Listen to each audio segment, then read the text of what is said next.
ভাজা খেতে ভালোবাসি। যাও তাড়াতাড়ি গিয়ে খিচুড়িটা বসাও। ঠিক আছে যাচ্ছি।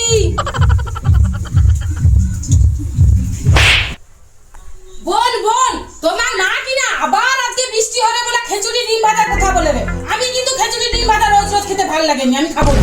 ওর মা সেই অভ্যাসটা গেলনি, বৃষ্টি হলেই খিচুড়ি আর ডিম ভাজা। আচ্ছা বোন, একটা আইডিয়া করলে হয়নি? আজকে একটু রেস্টুরেন্টে খেতে গেলে হয়নি? খেতে গেলে হয়, কিন্তু আমি কিন্তু মাকে বলতে পারবো নি বাবা। কি বলতে পারবো নি? এটা কি দেখছো? ওরে বাবা রে, দাঁড়াও দাঁড়াও, যাই। মা, ও মা, আজকে বাইরে খেতে গেলে হয়নি? হ্যাঁ, বাইরে খেতে যেতে হবে নি, ঘরেই খাবি ডিম আর খিচুড়ি, বুঝছো? বৌমা, তুমি কিন্তু তোমার ননদের কথা একদম শুনবে না, ডিম খিচুড়ি কিন্তু দুটোই খাবে। মা, আমি তো আপনার মেয়েকে বললাম যে মা যেটাই বলছে সেটাই শুনো।